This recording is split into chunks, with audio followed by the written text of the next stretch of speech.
Hi everyone, Xavier here. Welcome back to the channel. Today we're going to finally go over the 4Ks in my movie collection. I tried recording this earlier, but a call interrupted my recording, so here I am again. Um, I want to add, before we get into the titles, I started collecting 4Ks when back in Ottawa there was a store called Audio Video where you had this guy. He would get new releases, older releases, used movies as well, particularly the new releases of a 4K with the digital code, shrink wrapped, and everything like that. $20 or less, and that cheap price to get into those to the medium is what got me collecting 4Ks. Unfortunately, the store has closed early last year, so that means you will never get $20 4Ks ever again. That's the thing. You go here in Toronto, a lot of places do not have 4Ks under that, or they're used, and they may not even be in the best condition. But even the most popular movie stores here are always going to be like standard price for a 4K, which is unfortunate. But audio video and the store and the owner and the $20 or less prices for 4Ks really got me into collecting 4Ks. So without further ado, let's just jump right into it. Starting off, we got 8 Mile. This is a movie that has grown with me over the years, which is that when I was younger, I never got the whole point of the movie. It's like, oh, you have Eminem, but it's not about Eminem, and it's not about him becoming a popular rap star. But now looking back, it makes sense. This is meant to be smaller. This is meant to be more down to earth, gritty, grounded. And it's actually a very powerful movie now. Looking at it like as a young man trying to struggle with what I'm trying to do and just try to make a living and everything, it's really relatable. And I understand, why they did the way they did the movie. It was never meant to be about Eminem, the star. It was meant to be about Marshall Mathers, the person, before he became Eminem. So yeah, I think this is a great movie. If you know what you're going to get into. This this 4K in particular, a bit damaged in areas, so I have to skip over. Also, if you haven't noticed, the subcover notes that you don't have a digital code with this. Last year, a lot of the studios have pulled away from digital codes for the releases, aside from Disney and Sony. And it's a shame. This is not for the U.S. The U.S. still has digital codes, but for Canada, for some reason, they do that. So that's to put into note if you're going to get into 4K and notice that some of these movies don't have digital codes anymore. Up next is Alien 40th Anniversary Edition. Includes the director's cut as well. I'm not going to get into too much of some of these movies again. If it's a big movie, it's a classic. I don't need to say much about Alien. It's like a class, sci-fi horror, classic. And I think it's my favorite of the franchise. Don't at me. I think Aliens is great, but I prefer, the more horror-esque of Alien and really Scott's direction with that. So that's Alien. Up next is Alien Covenant. I really like this one. I know a lot of people weren't a big fan of it because it was following up a Prometheus, and Ridley Scott had to change some aspects of what he wanted for a sequel to make it more mainstream. And unfortunately, we're not going to get a final film for this trilogy, so we're never going to understand what happens to Michael, the android played by... no, David. David is the android played by Michael Fassbender. And yes, there is a movie, there is a series that they're developing, but we don't know if it's going to tie into that. So unfortunately, we're not going to have this unsolved mystery. But yeah, there's a digital code attached to this. I already have the 4K. No, not 4K. I already have the digital code for this anyway, so don't need it. And as for and the movie itself is actually pretty solid. It's well directed. You got some nice kills and everything like that. Music's great.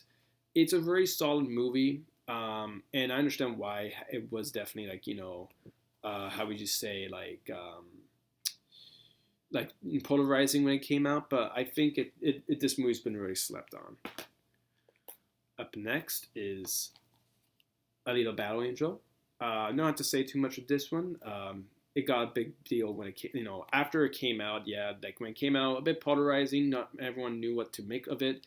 But over time, it found its audience. Even James Cameron is planning to make a trilogy of it at some point, or producing it. And that's the thing. It's directed by Robert Rodriguez, but this is very much a James Cameron film. It's produced by him. He wrote it. The budget, you can tell, is very James Cameron. The cast feels like what James Cameron cast. It's not like you got a bunch of A-listers and that's it. The main actress is always like an unknown, or James Cameron. He tends to make movies like that. The action's great. The visuals and just how they adapted the manga is great. This copy also includes not just the 4K and the Blu-ray, but also the Blu-ray 3D version, which is one of the last few movies that they did with that. They want to go on out with it. And yeah, like I think Alita is a very good movie. It's a very entertaining one. It has its issues, for sure. Like when it comes to the fact that it's clearly a part one of a bigger story, and yeah, they haven't made a sequel yet, but James Cameron has been very we're trying to make one, which hopefully he does, because I would love to return to this world again, instead of Avatar again. So I have to get some water for a second.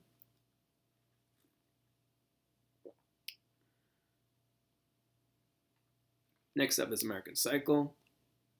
I don't really have much to say with this one. I think everyone who knows American Psycho knows it's a classic, and Kristen Bale is perfect as Patrick Bateman. This is the uncut version, but the uncut version is just like a few seconds of the threesome scene, and that's it. There's not much different. And yeah, this is just a great movie all around. Not much to say with it. Up next is Aquaman. I must add, for these last few movies, the 4K looks great, but Aquaman looks fantastic on 4K. There are some more technical aspects you can go over, like, this movie's filmed, on film, whereas this film is, filmed by, digital, and the effects are 2K, everything like that. But that's other channels that would do that. Like, I'm not that type of channel. I'm just going over my collection and giving brief thoughts on the movie.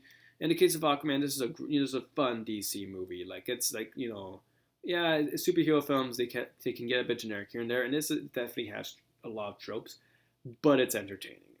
The James Wan's direction really saves it with the action and the effects and just the energy put into the movie. Like, I can't wait for the sequel coming out this year.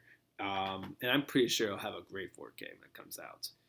And if I'm speeding over a little bit, I've recorded this portion already, and I had to scrap it because of an unexpected phone call. So sorry about that. Up next is Argo. This was the 2012 Best Picture winner at the Oscars. Some people have not really cared about the movie in recent years because, did it deserve Best Picture? And I can see, it's not an amazing movie, but it's pretty good. It brings to light a very, interesting topic about the hostage situation in Iran.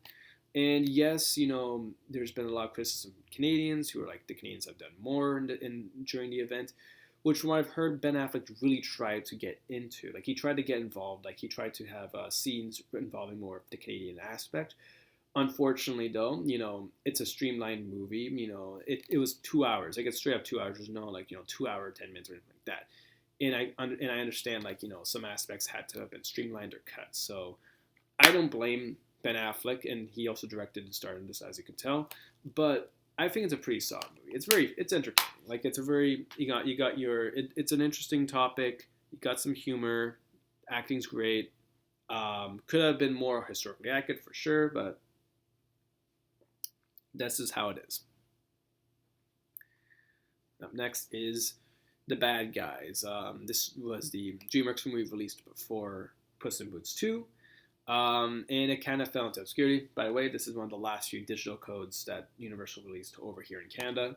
And this is a great one. I really like, it's not one of the best films by DreamWorks, but it's very charming. Like, you got the voice actors are fantastic as their characters. The animation is, very, Spider-Verse inspired, but very fun. It definitely is a bit generic in areas. And I understand how that can be a detriment for some, but I actually think it's a very fun movie. Like, it's very entertaining. It's fun to rewatch every now and then. And that's really much saved by the voice actors and the characters and the animation. Up next, and this is the thing. We're only going through A to B, exception B. Mal, it's the number title. And you may be wondering why only A to B don't, and the reason is because I have a lot of 4Ks per letter. And there's no way I can do like A to D or A to E or anything like that. It has to be sort of split into 2 letters per video because I have a lot of them. Which hopefully will make it more interesting. Because if you look, big collection. Like that's the whole point of this, whole series, to show off my collection and get some, not wisdom, but some thoughts about some movies I have. So moving on, and I'm gonna try to skim over this part quickly because it gets a bit repetitive. Yeah, Batman '89, classic movie, not much to say. Had an infamous 4K transfer where they changed the color and the audio for the sound effects and everything. But I really like it. I really like the changes, in my opinion. I know I'm an unpopular opinion for that. A lot of people are like purists. They want the same thing, but it looks great. And also the 4K looks fantastic. Not much to say about Batman '89. I think anyone who has seen it knows what to expect. Tim Burton's direction, Michael Keaton's Batman, Jack Nicholson's Joker. It's classic. Not much to say. Now, I don't have Batman Returns. I'm not really the biggest fan of that movie, so we're just skipping over to Batman Forever. I wouldn't say underwritten now because it's gotten a bit more reception over the years. People have warmed up to Batman Forever, and it's honestly a very fun movie. Like it's the perfect blend of a family movie and like a more serious movie. And great cast. Joel Schumacher's direction's fun. Different from Tim Burton, but that's kind of the point. And also looks great on 4K with his with the colors and everything. But I would say this is one I love to rewatch again because like it's just like it's really well done. Yes, there's a bit of issues here and there, but it's practically like the definitive type of Batman movie that they could have done at the time. Up next is Batman and Robin. This is not a good movie. I think everyone knows about that. It's a so bad it's good movie though, and I mainly have it because it looks fantastic on 4K. The practical effects and the colors like really pop. Like it makes it look like this movie came out 10 years ago, and like that's the thing. Like sometimes you should get a 4K if it's really for the like. I wouldn't recommend just getting a 4K just because it looks good. You should also get if you like the movie. And thankfully, I think Batman and Robin is a very entertaining movie. Obviously not good, but very entertaining, and it looks fantastic to boot on the medium. Up next is Batman v Superman Ultimate Edition. I know there's an upgraded version of this movie that they released over a year ago. I didn't bother upgrading. There's a reason why. It's because it only changes the aspect ratio for IMAX scenes, and maybe a bit of the HDR color grading, which I don't really want to get into. If you do not know what HDR is, but that's the main, aside from the resolution, the main reason why you get a 4K. It changes the colors. In general, I think it's pretty good. I know a lot of people don't like the movie, but I understood what Zack Snyder was going for when he was making the movie at the time. Some character portrayals, of course, are not exactly going to be popular, but I really liked it. I think it was very ambitious, very. It was definitely overstuffed, but very ambitious movie to try to pull off, and it has a lot of good moments. The final Batman movie to talk about is The Batman. Not much to say. Everyone loves The Batman. There's I know some people who don't. And I don't know why. It's kind of shocking, but that is what it is. But yeah, no, there's not much to say about the Batman. We got a great cast. Matt Reeves' direction is perfect. I can't wait for the sequel and the Penguin series that is about to come out. Again, I'm not gonna dive in too much. Oh yeah, the third act could have been trimmed a bit. But other than that, that's general sums. That was my general sum of the movie. I think that's general sum of everyone's opinion of that movie. Up next is Beverly Hills Cop. There is a second movie on 4K, and then there's the third one that hasn't been upgraded yet. I know there's a fourth movie planning to come out on Netflix. I only watched the first one. As a kid, I remember I really dug it a lot. And looking back, and I got this on cheap. This was when I got in Ottawa. It was okay. It's not an amazing movie. I think if you look up interviews and stuff, they even admit the script is not great. but they really saved themselves because they got Eddie Murphy, and Eddie Murphy's um, acting in the movie. It's Eddie Murphy. He's so charming, and that's what really helped the movie stand out. I'm sorry for the sunlight getting in the way sometimes. Also, this movie has the guy from Breaking Bad who plays Mike, and he's one of the villains. It's fun to see him like younger, but he looks the same. As for the movie itself, that's it. It's just a typical I wouldn't say typical. It's average. It's an average action comedy, but only really saved by Eddie Murphy's Axel Foley. Up next is Bill Ted's Excellent Adventure, starring Keanu Reeves. Not much to say. This is a cult classic of the 80s. Very fun movie about two stoners. Well, they're not stoners, they're just idiots. Two idiot teenagers, traveling across time to try to ace their exam. It's fun. Not much to say. I'm hoping the sequel comes out on 4K. I don't like the third film, but that also doesn't have a 4K version, so. Sorry for the sunlight getting in the way. I don't know what I can do with that, but at least there's more lighting here. Up next is Birds of Prey. This movie is always polarizing. Some people really like it, some people really hate it. I think it's okay. And I think the main reason why people are not really into it is because it's very small scale. There's not much that really happens. It's not super amazing. Like, oh my God, there's a lot of things happening, and it's high in scope. Even smaller films, smaller superhero films, they tend to have a bit of a scope when it comes to their action and their story. This is really more, all over the place and smaller scale. And I thought it was okay. Like, the cast for the most part is great. I don't like Cassandra Cain, different character all together. But Evan McGregor as Black Mask, he was great. The Birds of Prey in general, yeah, they could have had a bit more development, but I think they were well cast for their role. Harley Quinn, Margot Robbie's Harley Quinn, of course, perfect casting. And yeah, like it's a decent movie. It's got some decent humor. There's a digital code that I don't need anymore because I already got one on digital. And the action's very unique in terms of it's more less CGI, more stunt work. The John Wick guys helped with the action, which is cool. But overall, like I get it. It wasn't a big deal for the universe. Like even the Suicide Squad kind of ignores what happens in Birds of Prey. But I think it could have been, it was a shame. Like, I think the Birds of Prey could have been more interesting if they were more utilized. Up next, though, who was, the most utilized character of the DC universe? I mean, you gotta know. He changed the hierarchy of the DC franchise. It was him that changed the entire course of what happens to these movies. And that is Black Adam.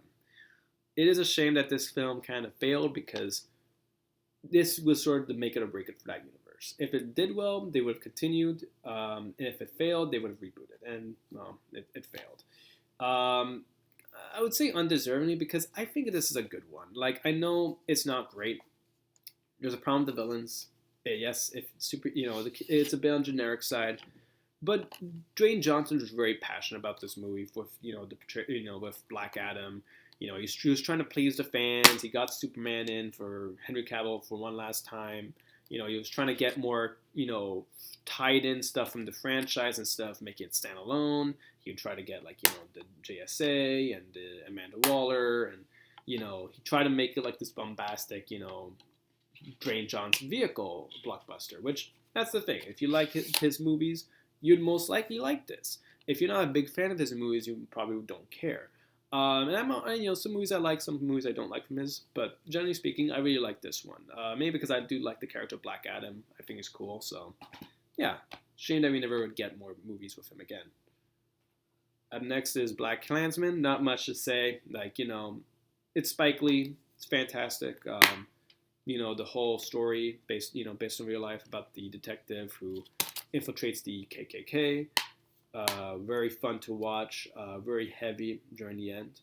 I understand why people were like, this should have won Best Picture instead of Green Book, but I also can understand why by the ending some people are like, too heavy. They want something light. So, generally speaking, pretty good. Also, like I said, good 4Ks. Black Adam looks great. Birds of Prey looks great. Some of these movies like Blackkklansman, not the biggest essential to upgrade to 4K, but it's nice to have. At least it's not like, oh, you're just paying for nothing.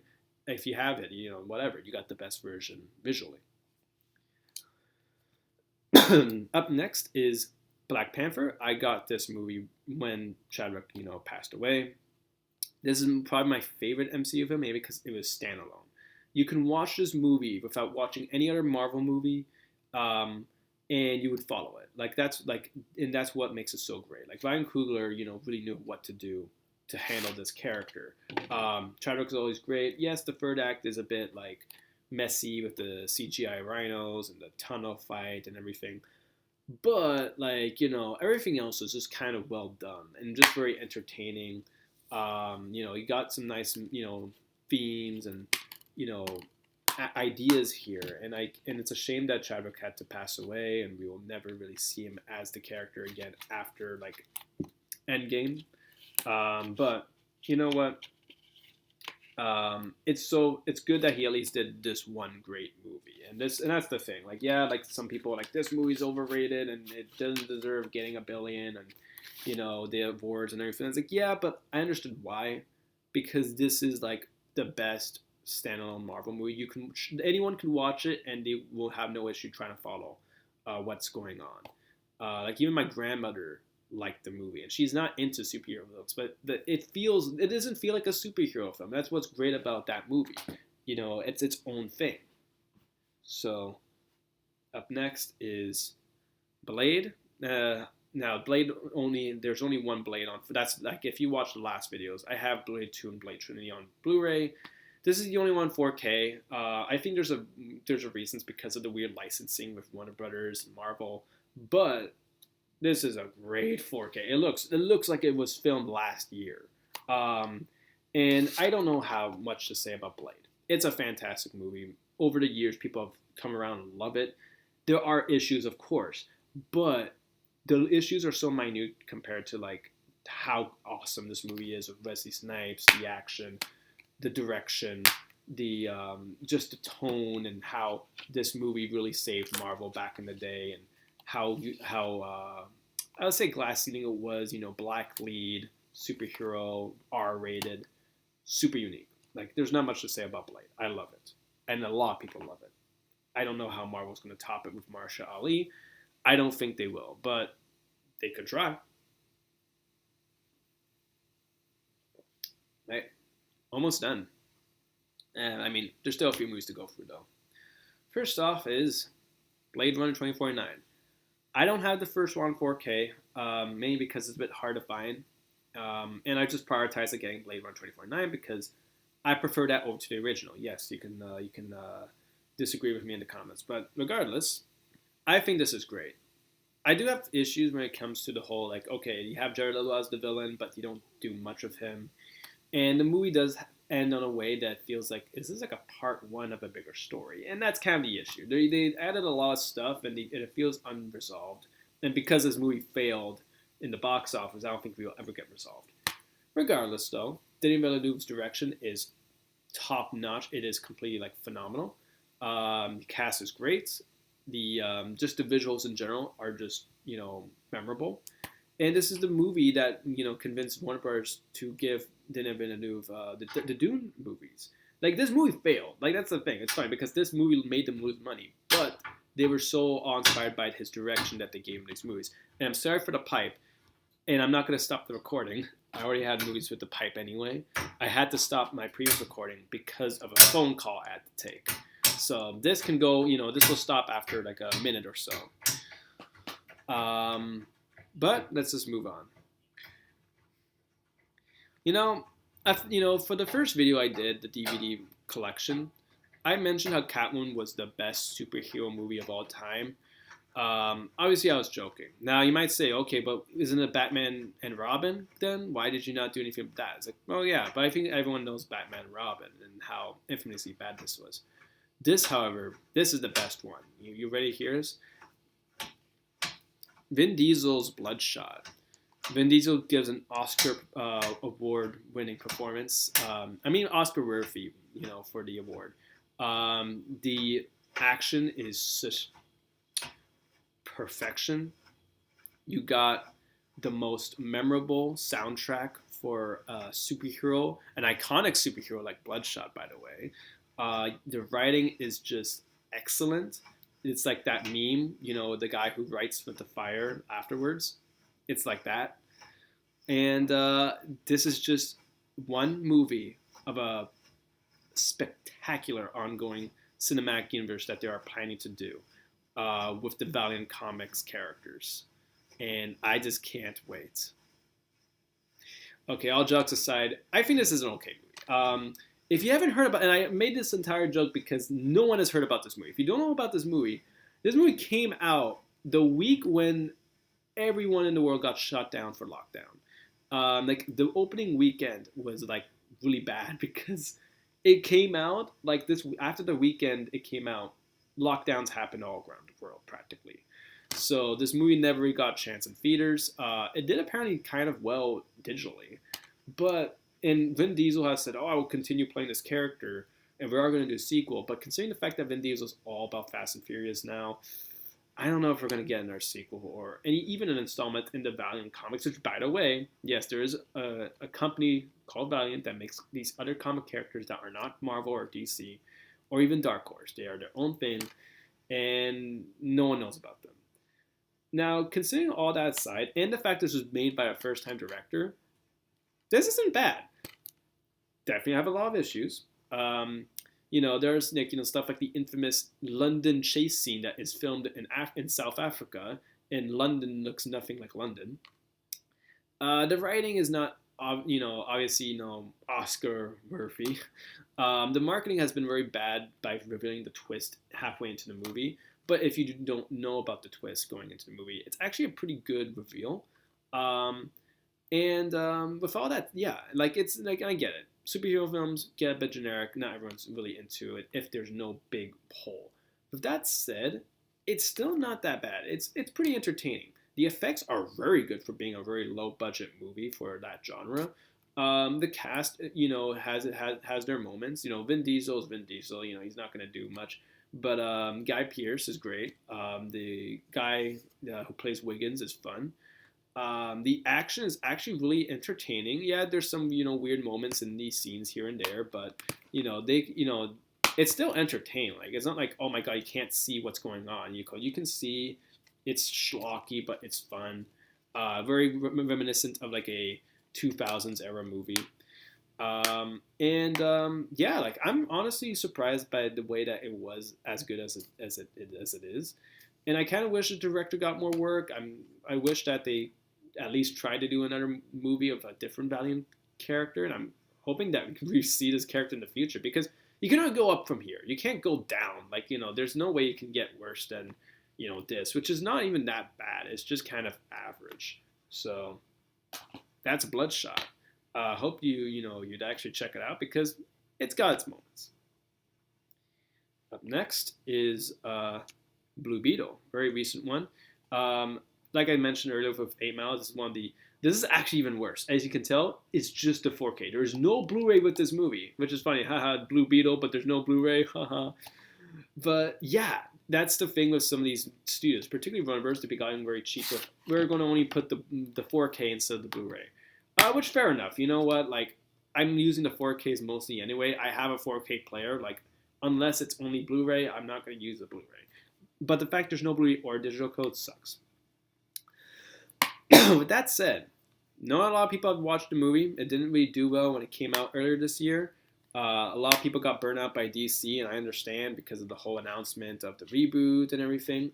But this is a great movie. Like I think it's very fun.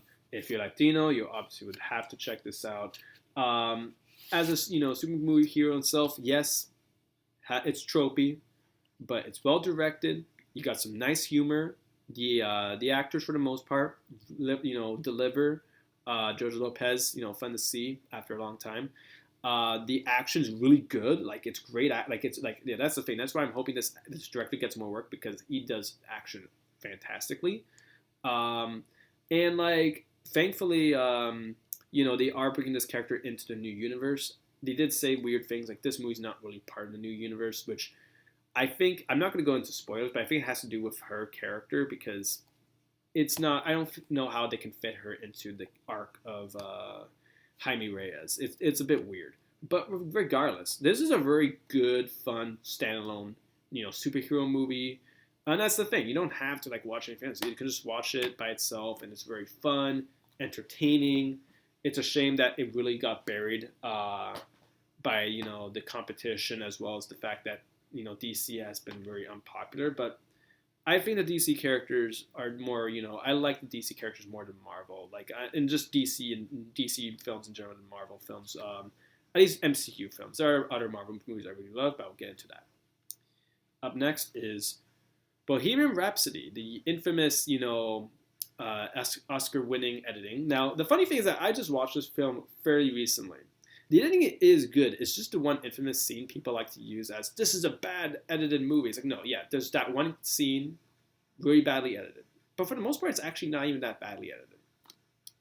And so people are like, this movie sucks. This movie, is, overrated and stuff. It made him nearly $1 billion. Like, that's the funny thing about this movie. But, I watched it recently.